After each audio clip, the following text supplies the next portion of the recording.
Hello people, I am back. So how do you know it's COVID lockdown? Miss Bruce gets a beautiful fern to save. So, dead plants. That's my thing. Alright, how exciting! Look what I've got! The camera that does the booky things. I know about you, but you can't sit and watch my mug all day. It's not that good looking. I'm not that photogenic. Alright, so we're up to Rufus, 1:41 a.m. And now you can follow along with me. How exciting is this? Okay. We used to beast through the streets on our bikes like we were racing without brakes, but not tonight. We look both ways constantly and stop for red lights. Like now, even when the street is clear of cars, we're on the block with the Decker-friendly club. Clint's graveyard.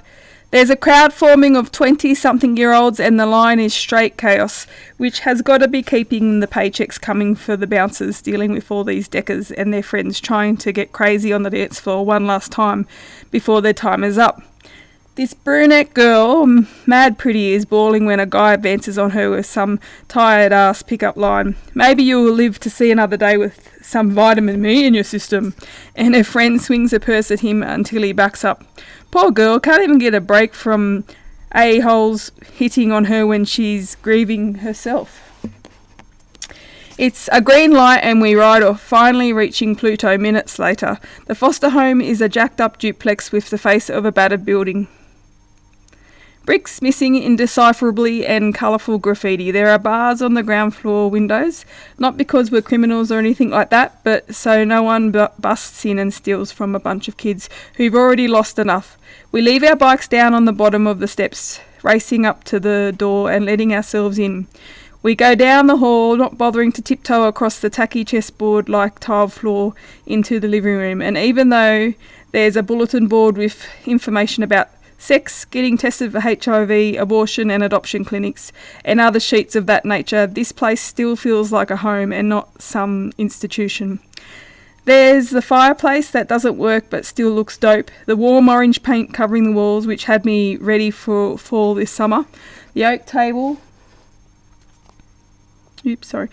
We'd gathered around to play Cards Against Humanity and Taboo on weeknights after dinner. The TV where I'd watch this reality show, Hipster House, with Tago, even though Amy hated all those hipsters so much she wished that I watched a cartoon porn instead. The couch where we'd take turns napping since it's more comfortable than our beds. We go up to see the second floor where our bedroom is and this tight spot that wouldn't really be all that comfortable for one person, let alone three, but we make it work.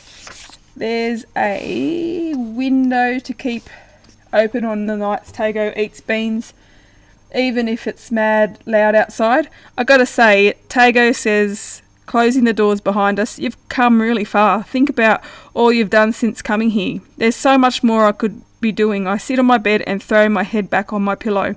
It's mad pressure to do all my living in one day. Might not even be a full day. I'll be lucky to get 12 hours. No one's expecting you to cure cancer or save endangered pandas, Malcolm says. Yo, Deathcast is lucky they can't predict when an animal is going to die, Tago says, and I suck my teeth and shake my head because he's speaking up for pandas when his best friend is dying. What? It's true. You would be the most hated dude on the planet if you called up the last panda ever. Imagine the media. There'd be selfies and... We get it, I interrupt. I'm not a panda, so the media doesn't give a shit about me. You guys got to do me the biggest favour. Wake up Jen, Laurie and Francis and tell them I want to have a funeral before heading out. Francis never really took a liking to me, but I got a home out of this arrangement and that's more than others get. You should stay here, Malcolm says. He opens up the only closet. Maybe we can beat this. You can be exception. We can lock you in here. I'll suffocate or the shelf with your heavy-ass clothes will collapse on my head. He should have known better than to believe in exceptions and stuff like that. I sit up. I don't have a lot of time, guys. I shake a little, but I get it together. I can't let them see me freaking. Tago twitches. You gotta be okay by yourself. It takes a few seconds before I get what he's asking me.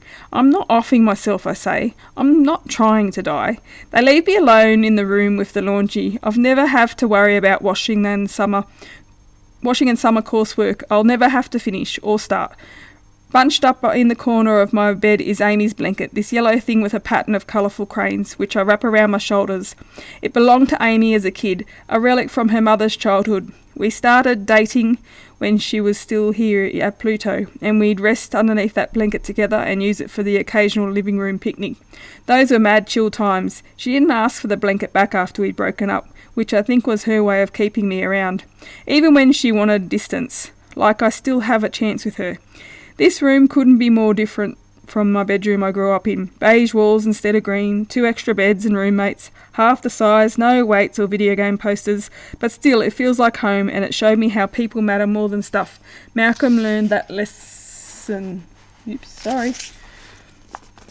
After firefighters put the flames out that burned his house. Parents and favourite things. We keep it simple here. Behind my bed I have pictures thumbtacked to the wall, all printed but by Amy from my Instagram. Althea Park, where I always go to think, my sweaty white t-shirts hanging from my bike's handlebars, taken after my first marathon last summer, an abandoned stereo on Christopher Street, playing a song I'd never heard before and never heard again, Tago with a bloody nose from the time we tried creating a handshake for the Plutos and it went wrong because of a stupid headbutt.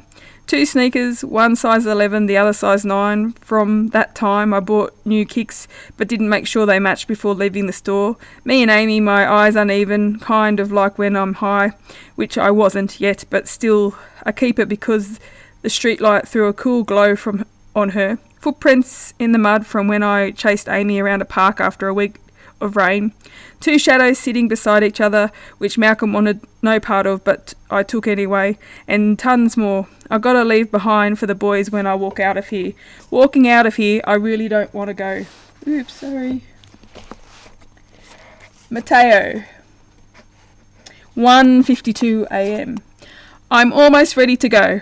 I did the dishes, swept and dusted the candy wrappers out of underneath the couch, mopped the living room floor, wiped the bathroom sink clean of my toothpaste smears, and even made my bed. I'm back in front of my laptop, faced with a greater challenge. The inscription for my headstone in no more than 8 words. How do I sum up my life in 8 words? He lived where he died, in his bedroom. What a waste of life. Children takes no more risks than him. I have to do better. Everyone wanted so much more out of me, myself included. I have to honour this. It's my last day to do so. Here lies Mateo. He lived for everyone. I hit submit. There's no going back. Yeah, I can edit, but it's not how promises work, and living for everyone is a promise to the world. I know it's early in the day, but my chest squeezes because it's getting late. For a Decker at least. I can't do this alone, the leaving part. I'm really not dragging Lydia into my end day. Once I get out of here, not if, I'll go and see Lydia and Penny, but I'm not telling Lydia. I don't want her to consider me dead before I am, or ever bring her any sadness. Maybe I'll send her a postcard explaining everything while I'm out living. What I need is a coach who can double as a friend for me, or a friend who can serve as a coach for me, and that's what this popular app often promoted on Countdowners provides. The Last Friend app is designed for lonely Deckers and for any good soul who wants to keep a Decker company for their final hours. This isn't to be confused with Necro, which is intended for anyone who wants a one-night stand with a Decker, the ultimate no-string-attached app. I've always been so disturbed by Necro, and not just because sex makes me nervous, but no, the Last Friend app was created so people can feel worthy and loved before they die.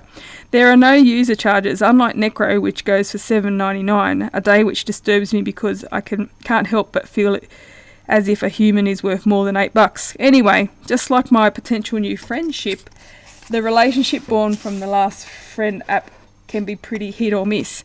I was once following this Countdowners feed where his Decker met a last friend, and she was slow about updating, and sometimes for hours, to the point where the viewers in the chat room assumed she'd died. She was actually very much alive, just living her last day right. And after she died, her last friend wrote a brief eulogy that taught me more about the girl than I'd learned in any of her updates. But it's not always sweet like that. A few months ago, a Decker with a sad life unwittingly befriended an infamous last friend serial killer, and that was so tragic to read about, and one of the many reasons I struggle with trusting this world. I think engaging with a last friend could do me some good. Then again, I don't know if it's sadder to die alone or in the company of someone who not only doesn't mean anything to you, but also probably doesn't care much for you either. Time is waiting. I have to take a shot and find the same bravery hundreds of other thousands of deckers before me have found. I check my bank account online, and what remains from my college funds has been automatically deposited into my account, which is only about $2,000, but it's more than enough money to get through the day. I can visit the World Travel Arena downtown where deckers and guests can experience the cultures and environments of different countries and cities. I download the Last Friend app on my phone. It's the fastest download ever, like it's some sentient being who understands the whole point of its existence, is that time is running out for someone.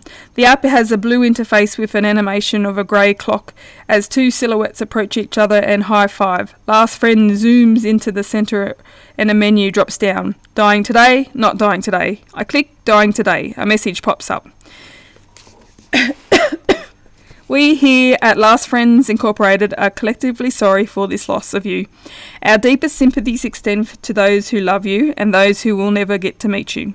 We hope to find a new friend of value to spend your final hours with today. Please fill out the profile for your best results. Deeply sorry to lose you, Last Friend Incorporated. A blank profile pops up and I fill it in. Name, Mateo Torres. Age, 18. Gender, male. Height, 5'10". Weight, 164 pounds. Ethnicity, Puerto Rican. Orientation, skip. Job, skip. Interests, music and wandering. Favourite movies, TV shows and books. Timberwolves by Gabrielle Reeds. Played is the New Black. The Scorpius Hawthorne series. Who you were in life. I'm an only child and I've only ever really had my dad, but my dad has been in a coma for 2 weeks and will probably wake up after I'm gone. I want to make him proud and break out. I can't go on being the kid who keeps his head low because all that did was rob me of being out there with you all. Maybe I could have met some of you sooner. Bucket list. I want to go to the hospital and say goodbye to my dad and then my best friend. And I don't want to tell her I'm dying. After that, I don't know. I want to make a difference for others and find a different Mateo while I'm at it. Final thoughts. I'm going for it. I submit my answers. The app prompts me to upload a photo. I scroll through my phone's album and there are a lot of photos of Penny and screenshots of songs I'd recommend to Lydia. There are others of me out in the living room with Dad. There's my junior year photo, which is lame. I stumble on one I took of myself wearing a Luigi hat I won in June for entering the Mario Kart contest online. I was supposed to send the contest host my picture to be featured on the website, but I didn't think the boy goofing around in the Luigi hat was very me, so I never submitted it. But I was wrong. Go figure. This is exactly the person I always wanted to be. Loose, fun, carefree. No one will look at this photo and think it was out of character because none of these people know me and their only expectations of me are to be the person I'm presenting myself as in my profile. I upload the photo and a final message pops up. Be well, Mateo. Rufus, 1:59 a.m. My foster parents are waiting downstairs. They tried rushing in here the second they found out, but Malcolm played bodyguard because he knew I still needed a minute. I change into my cycling gear, my gym tights with blue basketball shorts over them so my package isn't poking out there like Spider-Man's, and my favourite grey fleece because there's no way I can imagine getting around this city on my end day except on my bike. I grab my helmet because safety first. I take one last look at the room. I don't break down or nothing like that. Seriously, even as I remember playing catch with my boys, I leave the light on as I step out and keep the door open, so Malcolm and Tago don't get weird about going back in. Malcolm gives me a little smile. His playing it cool game is weak because I know he's been losing his head. They all are. I would too if the cards were reversed. You actually got Francis awake, I asked. Yeah, it's possible I'm going to die at the hands of my foster father. If you're not his alarm clock, you shouldn't wake him up. I follow Malcolm downstairs. Tago, Jenny, Laurie and Francis are there. They don't say anything. The first thing I want to ask is if anyone has heard from Amy, like if her aunt is holding her up. But that's not right. I really hope she didn't change her mind about wanting to see me. It's going to be okay. I gotta focus on everyone who is here. Francis is wide awake and wearing his favourite /only bathrobe. He's like some kingpin whose business makes him stacks of money instead of a technician spending little he makes on us. Good guy, but he looks mad wild because his hair is patchy since he cuts it himself to save a few bucks.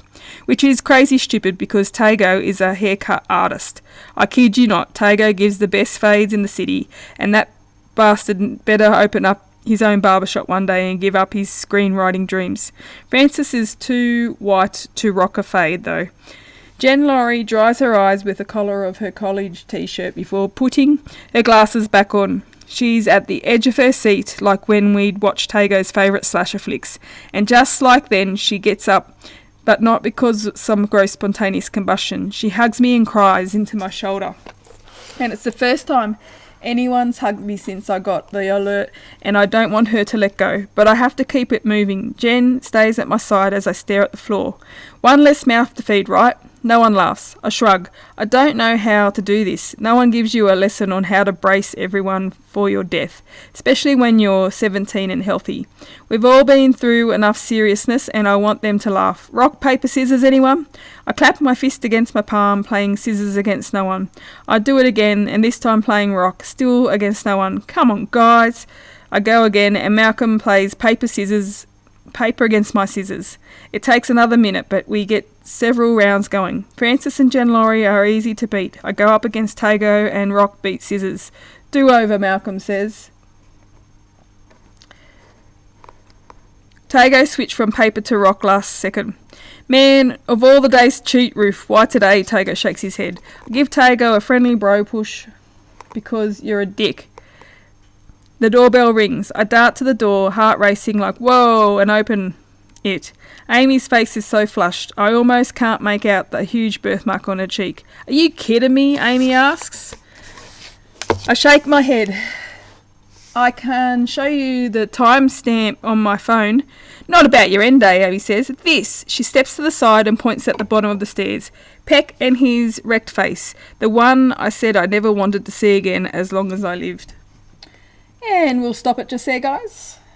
And I will see you for Mateo 2:02 a.m.